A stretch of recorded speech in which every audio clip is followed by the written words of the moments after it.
I was listening yesterday. You have a very good podcast voice. Oh, thank you very much. Thank you very much. I try, but... Ready? All right, they're going to go nuts. I'm going to put that on Insta and I'll tag you. And then I'm going to put it on Facebook and I'll tag John Freeman too. That way you guys can know. And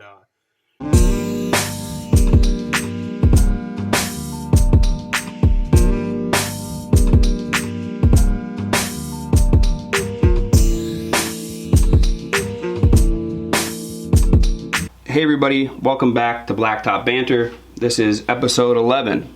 And by request, we have some special guests. But I got to give a shout out first and foremost, like every other podcast, to John Freeman out of the Asphalt Sealcoating Coalition. He tagged me in a video and said, hey, get these people on the podcast ASAP. And it wasn't quite ASAP, but I did message them ASAP. And here they are. So I want to introduce Garrett and Marlena from G&M Outdoor. You guys want to go ahead and introduce yourself. Garrett, you can start, and then Marlena, you can take it. I'm Garrett Williams with G&M Outdoor Services. I'm Marlena Williams with G&M Outdoor Services. So is G&M Garrett and Marlena? Yeah. Wow, all right. Now it's starting to make sense. It's all starting to come together. I like it. So how did you guys get started? Marlena, you want to start? Yeah, so we are brother and sister. We're not married. We get asked that a lot. We both worked for a national landscaper. They're big in our Minneapolis area. We both worked for them for a couple years. Knew it was always something we wanted to do, go on our own, but it wasn't, we didn't know what the timeline of it would be because we were very young, probably some of the youngest in our industry. So then from there, Garrett kind of went full-time right away by himself. I was still working full-time at another different corporate job. Well, Garrett then we bought one truck and Garrett kind of took it from there. Yeah, so we put a down payment on a truck, had a few $1,000 saved up, put a down payment on a truck, did like a contract for deed for a dump trailer from a local guy, and basically had no work, and we just dove into it full time. I had a few referrals, had a couple little jobs at first, and then got those done by myself, and then we started advertising a bit on Google, got a website, got a home advisor, got a bunch of work started flowing in right away from that. It was just me basically from like July 2017 till winter, put a plow on my truck, did landscaping up until then. And then 2018, it was me and two other really good guys throughout the course of the year. We were able to keep as busy as we were always booked out a month last year. And then this past winter, we had about 23 guys doing snow removal. Dang, and now we were originally planning to have about 10 dozen guys this season. Now I guess we're kind of play it by ear, see how things go with obviously the white elephant or the elephant in the room. Yeah. So I got to ask a couple questions out of that one. So you guys are brother and sister. Do you get along? We've never had an argument. Really? So how did it go when you were like, who proposed the idea of starting this landscape business first? So I always want to do it. Like I always want to kind of create the environment that I want to be in and other people want to be in, that people cling to. Yeah. And I guess like the other places that worked, it wasn't horrible, but it wasn't really like the environment that I like dreamed of being in. Well, what about with were you just like Marlena? Do you want to start a landscape business, or are you like, listen, I'm starting one, and you're coming along, or would you like to come along? Very joint. We can't even really remember. It was kind of like I grew up doing the work. So like I was really good at doing the work. Like I started doing it when I was 10 years old. Yeah. So like I didn't grow up like playing video games or on my phone ever hardly. So like I grew up doing the work. So I've never been like really good like on the techie side, like in the back end. Like I've never been good at that. Right. That's all she's ever done. So she's really good at that. I'm really good at everything in the field. I'm super outgoing. Really like gotten a lot better at doing sales. So it's kind of like perfect match. So that was my next question, Marlena. Are you guys both in your natural roles, you think, Marlena, in your business? Yep. So I just so happened to get an internship at a landscape company when I was 16. Our aunt was the office manager there, so I worked under her, and I just absorbed as much information as I could. Like they were a multi-million-dollar company, so I was helping all the project managers, the office manager, the sales, the estimators, so I absorbed a lot of information, not even knowing that now 6 years later we'd be here. But I worked in the office space, or I have worked in the office space since I was 16. So. Wow.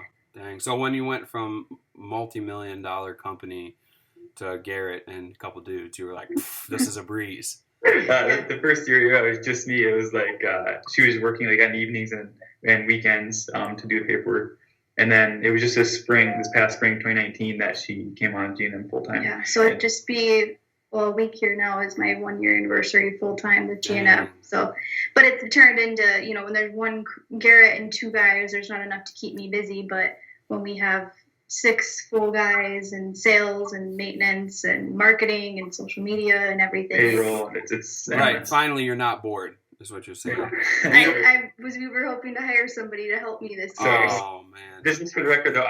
Neither of us are ever bored. Only boring people get bored. That's true. That is true. There's always 10 things to do. Yeah, I would like to tell you that all that office stuff is very exciting to me, Marlena. But I have 0 hair left because of all that office stuff. So enjoy, and I'm glad there. I remember distinctly.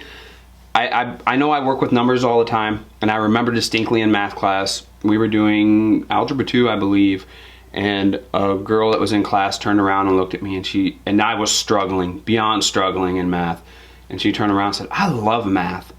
And that was the moment I knew I would never, ever be good at this, and I would have to hire somebody out at some point to do it. So I understand your role, and I envy your role, and that's kind of, I think, what got us on track to starting conversation and dialogue to create a podcast, because in our industry we're very hands-on. We're more like Garrett. We are all that strong suit, but a lot of guys start these businesses themselves and they're like, well, I got to take this role and that role, and in our minds when we start we just think, well, we're going to do the work and get a check, and then you don't realize that there is a whole business side to this that we probably know nothing about, but in order for us to succeed, we want it.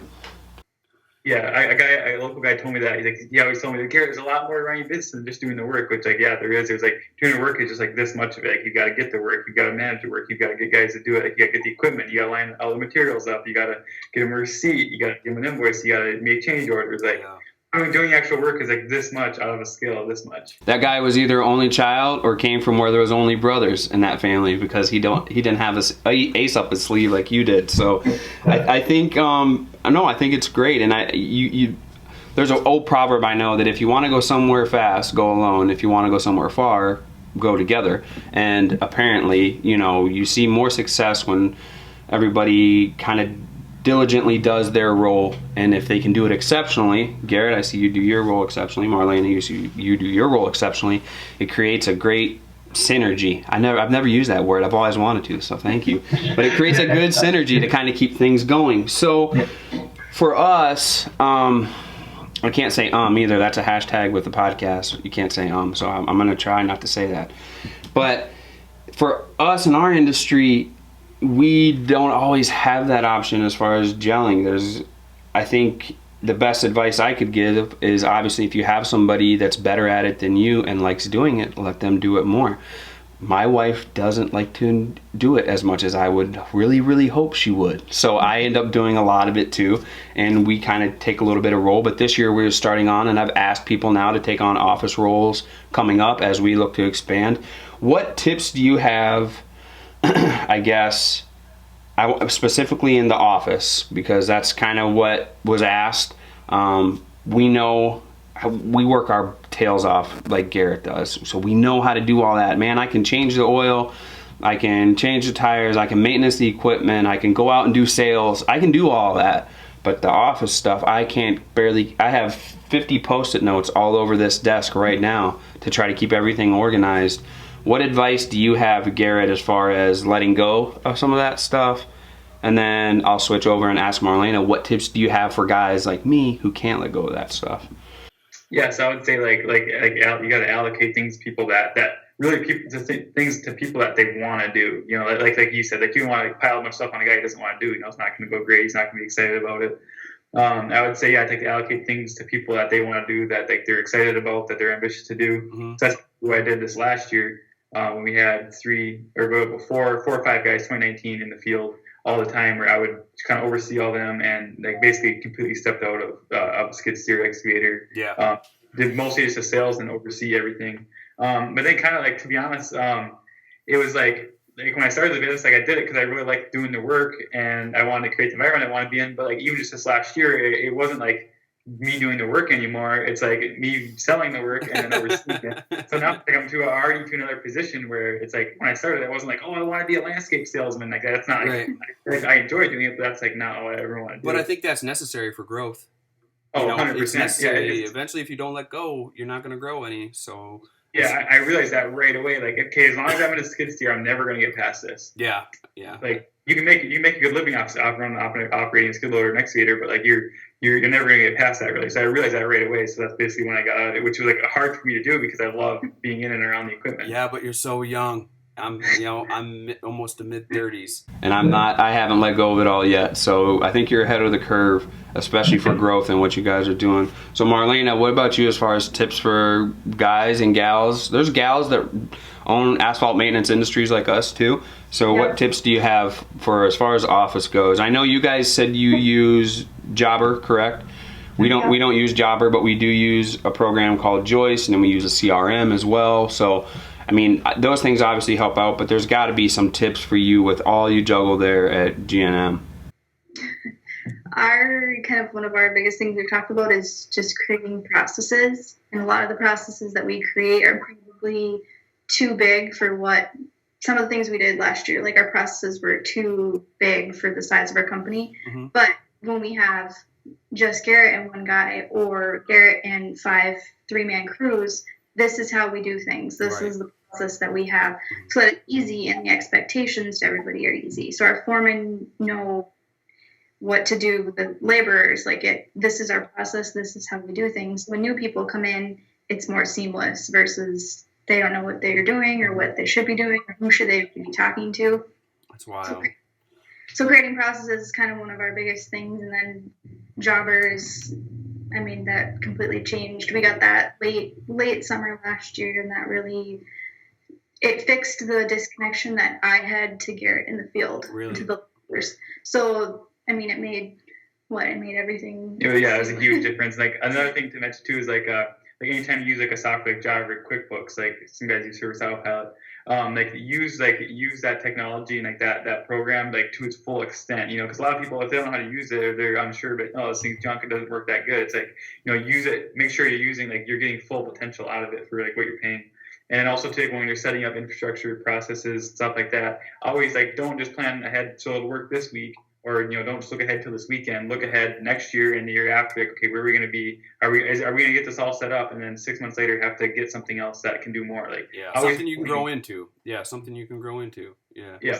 So any software, any process that I've created, because that's what it is, I've pretty much made everything up with the processes as we've gone. That's what I do with the podcast. I just make everything up. So I like that style. To fit your needs, and then always okay, if you have 5 guys right now, will this work when we have 15 guys, or will it not? Wow. We've had trial and error with it, but the big picture has been there, and that's what's then set us up to. We were hoping to have 3 to 4 crews this year. If we have 2 only, our processes will still work the same. Yeah. And the connection from the field to the office is what's really key. Yeah. Like me, because I don't know what the guys are doing every day. I don't know how to lay pavers. I don't even know what it but the connection of, if anybody's familiar with Jobber, but of creating the work orders and then the field being able to upload pictures and notes and that type of stuff. So then if a customer calls, I can have that knowledge and I don't have to say, you got to call them because I have no idea what's going on. You have to hang up and call them and get back to them. So with that, I can see more what's happening or what did happen or that type of stuff. So with those systems, you mainly overcompensate so you don't undercompensate and fall short, so I think that's it's like sales. You don't overpromise, you underpromise and overdeliver, and I think that's kind of the same thing with those systems. That'd be that advice, is set it up so that you might be overcompensating now, but if you really take on a workload, a lot of people get overwhelmed, and maybe those systems like that would play into it. Yeah, it's super easy to take on and to expand from there then at that point. So, I think I got that from working at the huge company too. They have 15 different people in the office, but I'm trying to be those 15 different people, and I can right now with the way we have everything automated and set up. So I kind of come from more of that mindset than just owner-operator type thing. So when are you gonna set up a training program so we can have people sent up there, Marlena, to work with you? She's done quite a bit of that. A lot of people have reached out, hey, how do I do this or that, or how do I use Java, or how do I manage my QuickBooks? Well, if you ever go that route, let me know, and we'll do what we can do to get some people up there to you, because I think it's a unique skill. And if you like it the way you do, some people are naturals and maybe just don't have the way to organize the way you do, or maybe some people are super organized but they don't have a knack for it yet. I think maybe that would be, people are getting paid to do all kinds of stuff nowadays, guys. So I think that would be something where you have some value. Let me know, because I will send somebody up there, I promise. So when we were talking about overcompensating for things, I think we would be amiss if we don't talk about COVID-19. As we're recording this podcast, it's late in March 2020, and we're dealing with it, and we are dealing with some effects of it. We're in Wisconsin, you guys are in Minnesota. You guys are in a little bit more of a populated area than I am, but why don't we just go ahead and kind of let the cat out of the bag with that and discuss how has it affected you guys as far as business-wise? Yeah, so last week I bid like 8-10 jobs just last week. One lady signed like a $26,000 contract, another guy signed about a $1,500 one, and then we're super close to getting another guy signed about an $8,000 job. But like 4 people alone just on last Friday told me the exact same thing, that yep, everything looks good, they want to do it, but they're in an uncertain time right now, so they're holding on to their money basically just to see where this thing comes from. Yeah, it's super weird. Like it's kind of like it's like drastic. It's like it has drastic impact on other people, and then other people doesn't phase them at all. Like this guy. The one guy that signed last week for a job, he owns an IT company, has like 30 employees. So like they're booming because everyone's working from home. Yeah. So like he's doing really good. He's not concerned about it at all. And then, there's other people that have lost their job. Last Thursday, my mom lost her job at the healthcare place she worked at. Dang, She's in upper management. So it's like, now it's like the niche of people that are spending money is like, for me, it seems like people, some people are worried about losing their job and even be able to afford their mortgage. Those guys aren't going to spend anything unnecessary. Other people are like no problem. Yeah. What about Marlena? Are you guys trying to streamline and keep overhead low as far as your business wise to survive? Because I have a feeling that maybe if, as Garrett was saying, some people are affected and some aren't, but we're only a few weeks in really. Who knows how long it's going to go? I was having a conversation with somebody the other day that maybe the name of the game is just outlasting. And if you can outlast your competition, which I hate to put it like that because I don't want to see anybody, lose their business or lose their job, but maybe that is gaining ground by, doing that. Have you taken any steps that way, Marlena, do you think? Yeah, so it was Thursday, I went and audited all of our expenses over the last 90 days. Mm-hmm. What can we cut? What do we not need? What can we cancel? All that. Like anything down to the dollar. Of course she did. Of course she did. I couldn't imagine her doing anything but that. Sure. Well, here's one thing, and we saved almost $200 a month. All the guys' iPads, we turned their data off. So they can hotspot from their work phone that we're paying for, or if they're home, they can use their Wi-Fi. So yeah. I saved $50 a month times the 3 iPads just by doing that. So going through all of our expenses that we could, to then I think we came up, we are going to save $1,500 a month. Dang. To get through, and kind of coming up with we have a cash flow forecast now for the next 2 weeks that I'll keep updating like every couple days to balance everything. And another thing too is like, I was born in 2000, so I was only 8 in 2008 when that crash happened. So I didn't experience it really, but I've talked to so many guys about it. Mm-hmm. So like from the beginning, like I always wanted to prepare. Like I always prepare for the worst, hope for the best. Yes. So like from ever since we started, like, hey, we need to prepare for the worst. We need to prepare for a bad recession. So we would do everything we could to save money, and then also to pay off equipment. So like all of our small equipment, like we have paid for, like all our plows, all of our trailers, we don't borrow money to buy a snowplow or like skid steer attachment. Like yeah. We have a couple older trucks that are very close to being paid off. So we have we were kind of set up to where if things got really bad, we could sell one of our newer trucks, pay off the other ones, we'd be debt free, we'd be good. Yeah. Like our skid loaders, we leased one, we bought a couple. So it's like, if we had to get rid of one skid loader, we could if things got really bad. But I really don't foresee that happening. I foresee we were planning on having 2 full-time landscape crews at least this year and 1 maintenance crew. Mm-hmm. Now looking like one landscape crew of like 4 guys and then 1 maintenance crew as of now. But yeah, I think that's kind of the name of the game, at least for now, with everything being so up in the air. I mean, if they come up with a a vaccine, we won't even have to, this conversation will be over, you know what I mean? But if not, they might be asking Marlena to come organize M95 masks and, you know, everything else to make sure we have enough for our whole entire country to work on. She'll be in the White House before too long.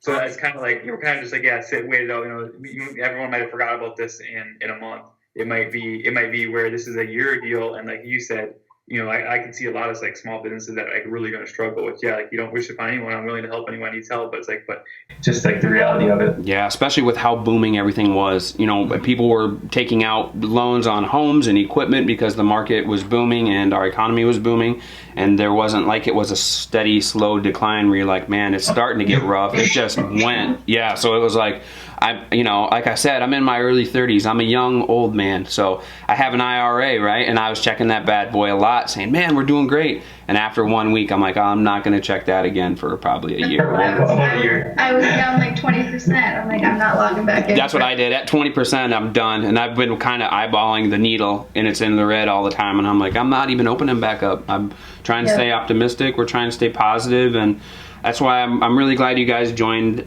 onto the podcast for this episode, because I know you guys are positive and we're staying positive. I think we just have to, and I appreciate you being here and not shying away from the COVID-19 discussion, but also giving us a distraction if this is going to last a while. I think stuff like your YouTube channel, which you go, why don't you plug your social media real quick so I don't lose any of it before we're done. Yeah, so we do at GM Outdoor Services on Instagram and Facebook. YouTube's Garrett Williams. We're trying to promote keep moving with YouTube and that stuff, and even just interacting with our customers on Facebook so they know we're there. And I sent out an email to all of our snow plowing customers just to thank them for the season, and that we were going to be out pulling out our snow stakes, but just staying in good communication with everybody, you know, with your customers so that they know that you're there. And we joined there was a webinar last Thursday that a local business coach was putting on for all small businesses in our area, and just there is a lot of people still out there being positive and being supportive to each other. So we can't just look at the news saying that the world's ending, that you have to look at like finding a little win, like even several little wins each day or even each hour. Look for the diamond in the rough. I think so. I think what we're going to do is make sure all of our equipment is maintenanced up, all of our loose ends in the office are tied up.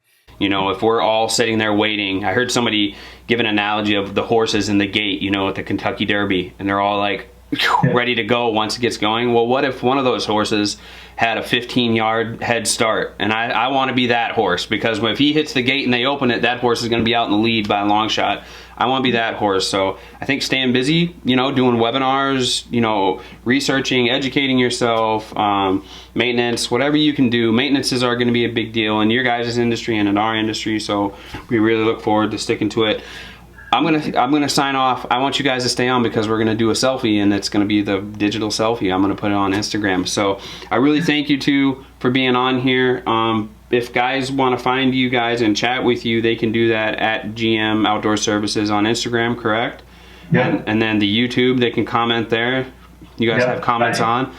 Just Garrett Williams. Yep, comments are always on. I'd love to like our social media. That's like one of my things. Anyone that knows me knows I'm huge on networking. So I hate when people watch my video and don't comment, don't do anything. It's like interact. Like the reason I'm posting this is to meet people, to interact with people, bounce ideas off each other. So it's like, don't be shy. It makes your job fun. Doing the videos and documenting your guys' journey makes what you do fun, and that's why I do it. It makes it fun.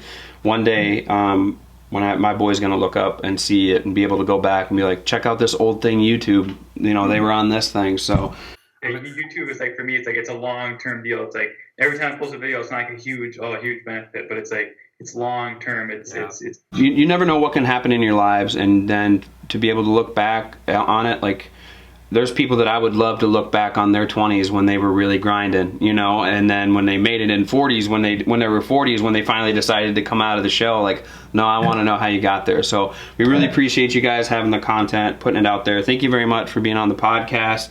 I'm going to sign off, and I'm going to modify it just for your guys' sake. I know I want you to, and I know GM Outdoor Services wants you to cut it, seal it, stripe it, and pave it. Peace.